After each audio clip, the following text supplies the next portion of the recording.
नमस्कार साथियों, स्वागत है अपना YouTube channel vision online classes में। आज हम फिर से जो एसएससी जीडी का प्रैक्टिस सेट चल रहा है जीके जीएस के, उसमें से हम प्रैक्टिस सेट 42 लेकर आए हैं। इसके पहले हम 41 प्रैक्टिस सेट करा चुके हैं, जो चैनल के प्लेलिस्ट में होगा, वहाँ से जाकर आप वीडियो को देख सकते हैं।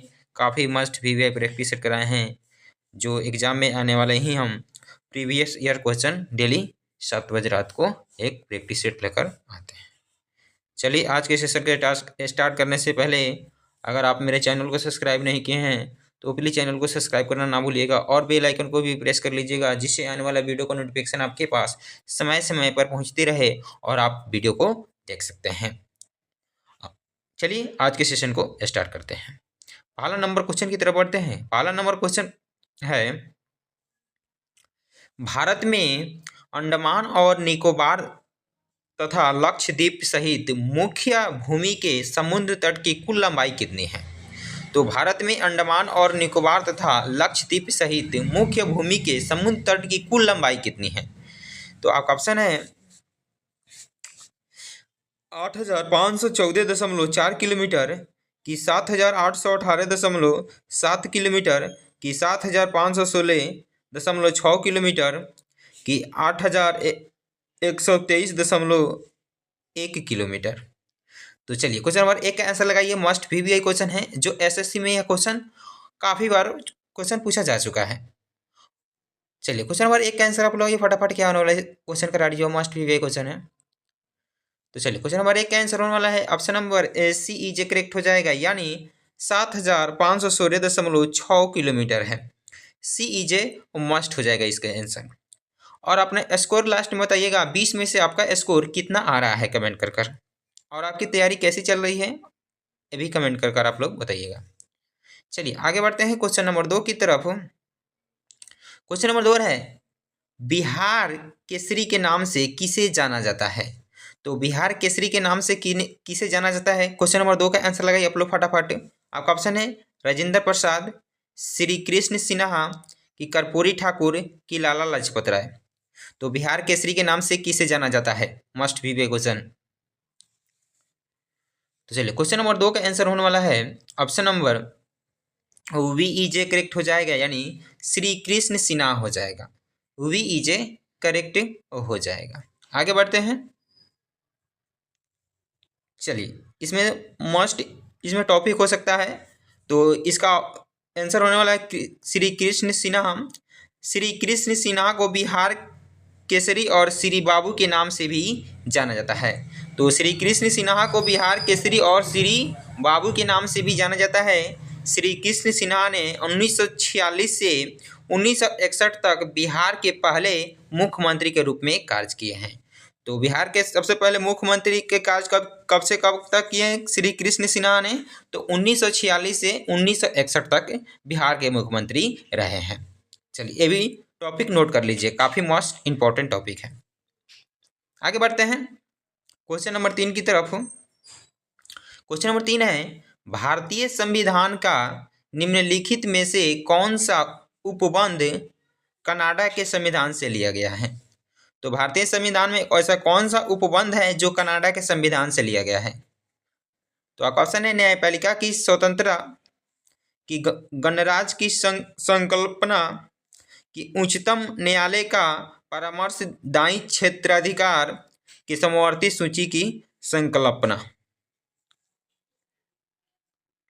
चलिए, क्वेश्चन नंबर 3 कैसे लगाइए आप लोग फटाफट। क्या आने वाले इस क्वेश्चन का जवाब, ये भी मस्ट बी क्वेश्चन है एसएससी जीडी के लिए। तो चलिए, क्वेश्चन नंबर 3 का आंसर होने वाला है option number C E J correct हो जाएगा, यानी उच्चतम न्यायालय का परामर्शदायी क्षेत्राधिकार से कनाडा के संविधान से लिया गया है। सी ई जे करेक्ट हो जाएगा। आगे बढ़ते हैं क्वेश्चन नंबर 4 की तरफ। क्वेश्चन नंबर 4 है, भारत का पहला 24x7 सौर ऊर्जा से संचालित गांव मोढेरा किस राज्य में स्थित है? तो भारत का पहला 24x7 सौर ऊर्जा यानी 24 घंटा सौर ऊर्जा से संचालित गांव कौन मोढेरा गांव है, किस राज्य में स्थित है? तो ऑप्शन है राजस्थान में है, गुजरात में है, कि मध्य प्रदेश में है, कि हिमाचल प्रदेश में है।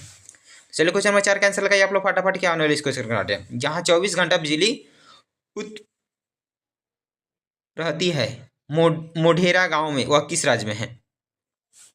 तो चलिए क्वेश्चन नंबर 4 का आंसर होने वाला है ऑप्शन नंबर OBEJ करेक्ट हो जाएगा, यानी गुजरात हो जाएगा। गुजरात की राजधानी कहाँ हो जाएगी? तो गांधीनगर हो जाएगी। गांधीनगर हो जाएगी गुजरात की राजधानी। OBEJ इसका करेक्ट आंसर हो जाएगा। जहां सौर ऊर्जा संचालित गांव मोढेरा किस राज्य में स्थित है? तो गुजरात में है। आगे बढ़ते हैं क्वेश्चन नंबर 5 की तरफ। क्वेश्चन नंबर 5 है कर्क रेखा भारत के किस राज्य से होकर गुजरती है?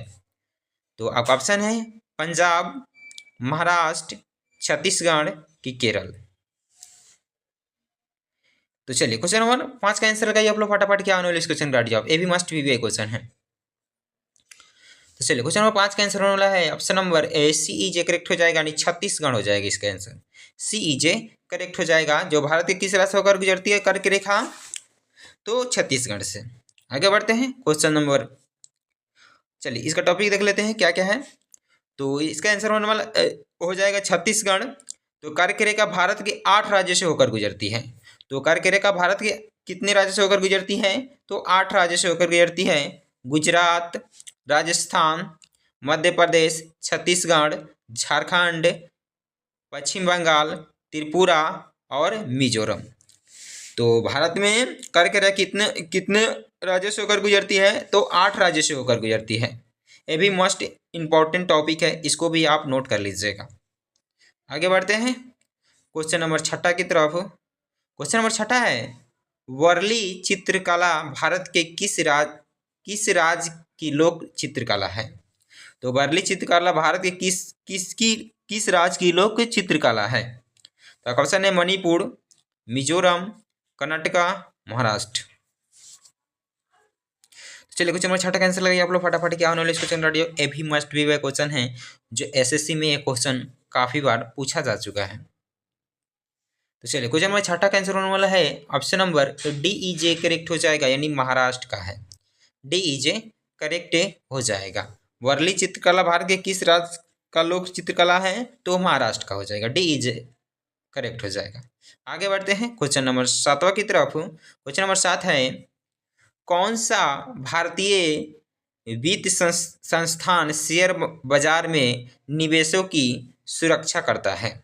तो कौन सा भारतीय वित्त संस्थान शेयर बाजार में निवेशों की सुरक्षा करता है?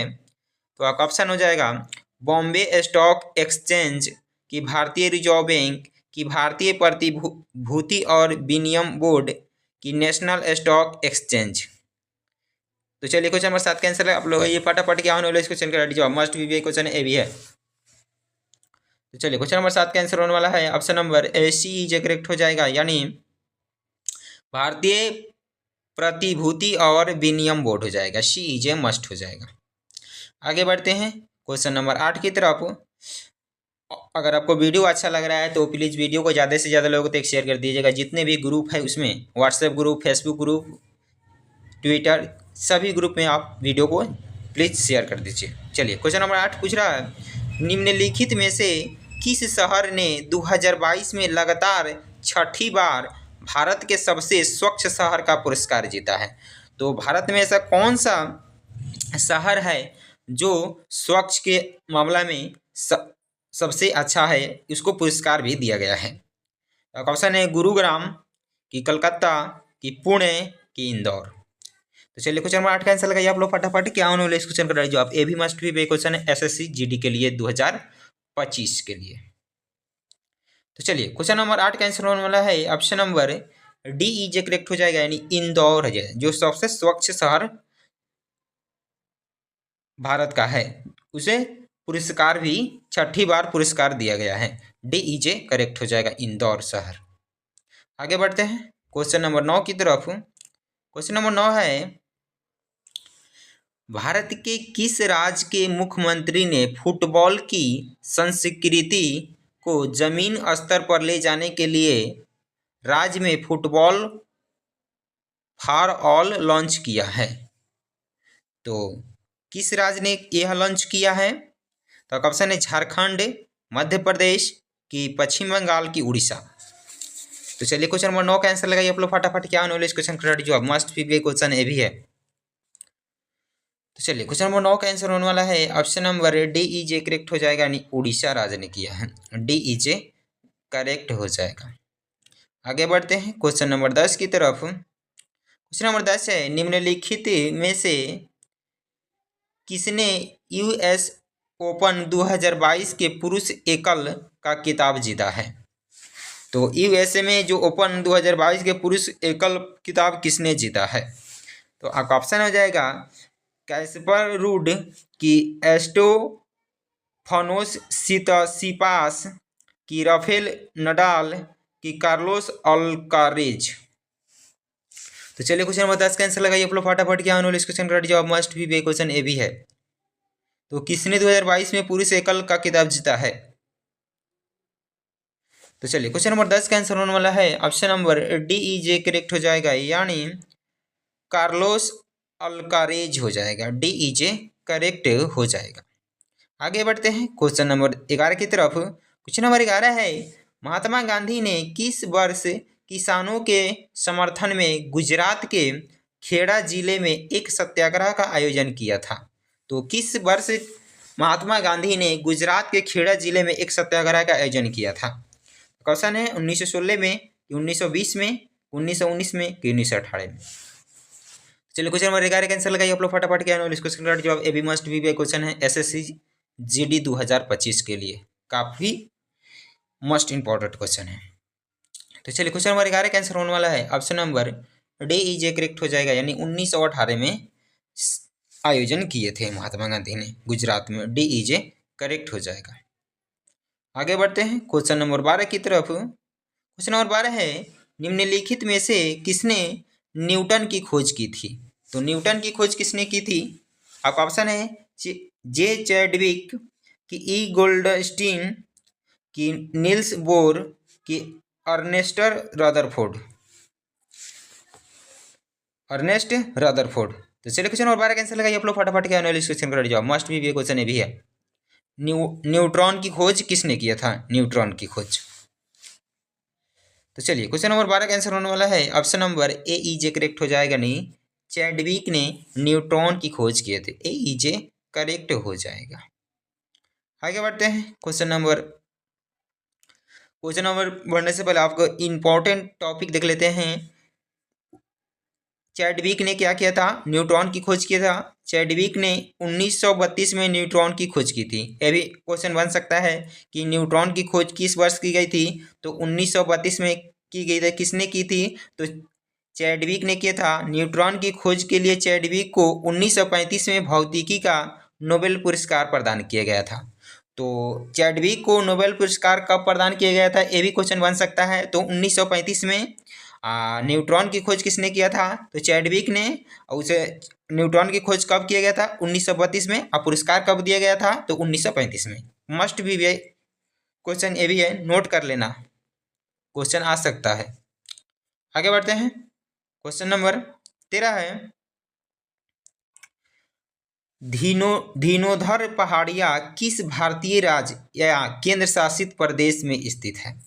तो धीनोधर पहाड़िया किस भारतीय राज्य या केंद्र शासित प्रदेश में स्थित है। क्वेश्चन है अंडमान और निकोबार द्वीप समूह की, महाराष्ट्र की, गुजरात की, पश्चिम बंगाल। चलिए क्वेश्चन नंबर 13 का आंसर आप लोग ये फटाफट। धीनोधर पहाड़िया किस भारतीय राज्य में स्थित है। तो चलिए क्वेश्चन नंबर 13 का आंसर होने वाला है option number A C E J correct हो जाएगा, यानी गुजरात में है। तो धीनोधर पहाड़िया किस राज्य में स्थित है, तो गुजरात। गुजरात की राजधानी क्या है, तो गांधीनगर हो जाएगी, गांधीनगर हो जाएगी।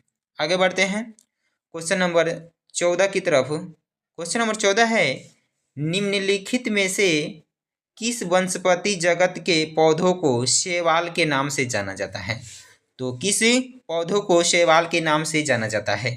तो आपका ऑप्शन हो जाएगा एंजियोस्पर्म की, टेरिडोफाइटा की, ब्रायोफाइटा की, थैलोफाइटा। तो चलिए क्वेश्चन नंबर 14 का आंसर लगाइए। ये भी मस्ट बी क्वेश्चन है। क्वेश्चन नंबर 14 का आंसर लगाइए आप लोग फटाफट।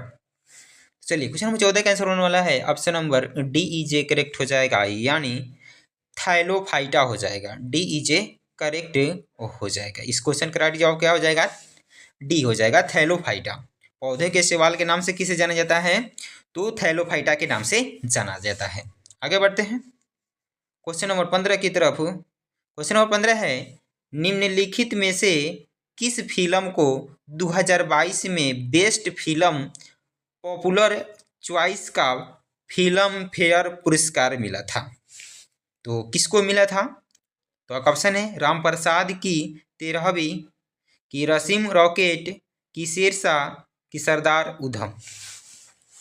तो चलिए क्वेश्चन नंबर 15 का आंसर होने वाला है option number C E J correct हो जाएगा, यानी शेरशाह को पुरस्कार मिला था। शेरशाह जो फिल्म है उसको क्या मिला था? पुरस्कार मिलता 2022 में। सी ई जे करेक्ट हो जाएगा।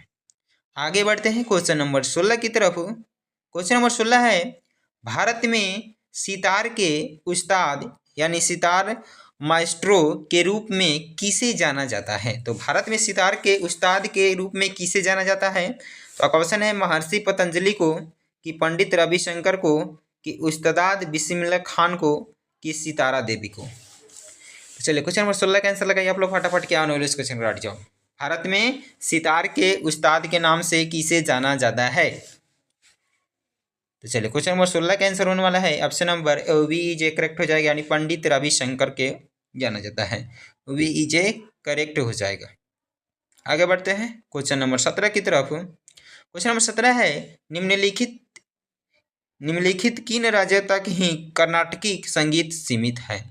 तो कर्नाटकी जो संगीत होता है वह कहाँ किस किस राज्य में होता है? तो आपका ऑप्शन है कर्नाटका, महाराष्ट्र, गुजरात और राजस्थान, कि उत्तर प्रदेश, बिहार, पश्चिम बंगाल और हरियाणा, कि गुजरात, महाराष्ट्र, राजस्थान और हरियाणा, कि कर्नाटका, आंध्र प्रदेश, तमिलनाडु और केरल। तो चलिए क्वेश्चन नंबर 17 का आंसर लगाइए। मस्ट बी क्वेश्चन है, कर्नाटकी संगीत सीमित है, तो कहाँ तक के सीमित है? तो चलिए क्वेश्चन नंबर 17 का आंसर होने वाला है option number D E J correct हो जाएगा, यानी कर्नाटका में है, आंध्र प्रदेश में है, तमिलनाडु में है और केरल में है। तो कर्नाटकी संगीत कहाँ तक सीमित है? कर्नाटका, आंध्र प्रदेश, तमिलनाडु और केरल हो जाएगा। डी ई जे मस्ट हो जाएगा। आगे बढ़ते हैं क्वेश्चन नंबर 18 की तरफ। क्वेश्चन नंबर 18 है, भारतीय संविधान के किस अनुच्छेद में उल्लेख किया गया है कि बाहरी आक्रमण और आंतरिक अशांति से राज्यों की सुरक्षा करना केंद्र सरकार का कर्तव्य है? तो किस अनुच्छेद में कहा गया है कि बाहरी आक्रमण और आंतरिक अशांति से राज्य की रक्षा करना केंद्र सरकार का कर्तव्य है? तो किस अनुच्छेद में किया गया है? तो आपका ऑप्शन है अनुच्छेद 353, कि अनुच्छेद 356, कि अनुच्छेद 355, कि अनुच्छेद 358। चलिए क्वेश्चन नंबर 18 का आंसर लगाइए। मस्ट भी क्वेश्चन ए भी है, क्या आप 2025 एसएससी जीडी में क्वेश्चन आ सकता है। तो चलिए क्वेश्चन नंबर 18 का आंसर होने वाला है option number A C E J correct हो जाएगा, यानी अनुच्छेद 355 में यह कर्तव्य बनाया गया है। सी ई जे करेक्ट हो जाएगा इस क्वेश्चन का राइट जवाब। आगे बढ़ते हैं क्वेश्चन नंबर 19 की तरफ। क्वेश्चन नंबर 19 है, निम्नलिखित में से किस कंपनी ने सितंबर 2022 में मून लाइटिंग के आरोप के तहत लगभग 300 कर्मचारियों को बर्खास्त कर दिया था? तो किस कंपनी ने कर दिया था? तो क्वेश्चन है माइटंट्री, की अमेजोन इंडिया, की विप्रो, की माइक्रोसॉफ्ट इंडिया। तो चलिए क्वेश्चन नंबर 19 का आंसर लगाइए आप लोग फटाफट। क्या आने वाले इस क्वेश्चन का राइट जवाब? A B must be I question है। तो चलिए क्वेश्चन नंबर 19 का आंसर होने वाला है option number A C E J correct हो जाएगा, यानी विप्रो हो जाएगा। सी ई जे मस्ट हो जाएगा। आगे बढ़ते हैं क्वेश्चन नंबर बढ़ने से पहले इसका टॉपिक देख लेते हैं, क्या क्या इंपॉर्टेंट टॉपिक हो सकता है। तो क्वेश्चन नंबर 19 का आंसर वाला विप्रो कंपनी हो जाएगा। विप्रो लिमिटेड एक प्रमुख प्रौद्योगिकी सेवा और सलाहकारी कंपनी है। विप्रो की स्थापना कब हुई थी? तो 29 दिसंबर 1945 को हुई थी। तो पूछ देंगे क्वेश्चन ये भी आ सकता है कि विप्रो की स्थापना किस वर्ष की गई थी? तो 29 दिसंबर 1945 को की गई थी। ये भी नोट करते चलेंगे साथ में, ये भी मोस्ट इम्पॉर्टेंट टॉपिक हो सकता है। आगे बढ़ते हैं क्वेश्चन नंबर 20 की तरफ। क्वेश्चन नंबर 20 है 1956 के औद्योगिक नीति प्रस्ताव ने किस पंचवर्षीय योजना का आधार बनाया? तो ऑप्शन है 5वीं पंचवर्षीय योजना, की द्वितीय पंचवर्षीय योजना, की चतुर्थ पंचवर्षीय योजना, की तृतीय पंचवर्षीय योजना। तो चलिए क्वेश्चन नंबर 20 का आंसर लगाइए आप लोग फटाफट। क्या होने वाला इस क्वेश्चन का जवाब मस्ट बी क्वेश्चन ए भी है। 1956 के औद्योगिक नीति प्रस्ताव के किस पंचवर्षीय योजना के आधार पर बनाया गया? तो चलिए क्वेश्चन नंबर 20 का आंसर होने वाला है option number B E J correct हो जाएगा, यानी द्वितीय पंचवर्षीय योजना के तहत बनाया गया। वो भी ईजे मस्ट हो जाएगा। चलिए आज के लिए इतना ही, फिर मिलते हैं नेक्स्ट वीडियो में। अगर आपको वीडियो अच्छा लगा हो तो प्लीज़ वीडियो को ज़्यादा से ज़्यादा लोगों तक शेयर कर दीजिएगा और चैनल को सब्सक्राइब करना ना भूलिएगा। चलिए फिर मिलते हैं नेक्स्ट वीडियो। आपका दिन शुभ हो और आपकी तैयारी अच्छी से चली हो। मात्र आपका एग्जाम मात्र 1 महीना से कम ही बचा है। आप लोग जल्दी से तैयारी में भिड़ जाइए। डेली आप 7 बजे रात को एक प्रैक्टिस सेट जीके जीएस को देख सकते हैं। Must VBI practice set daily कराते हैं। चलिए आपका दिन शुभ हो, फिर मिलते हैं कल।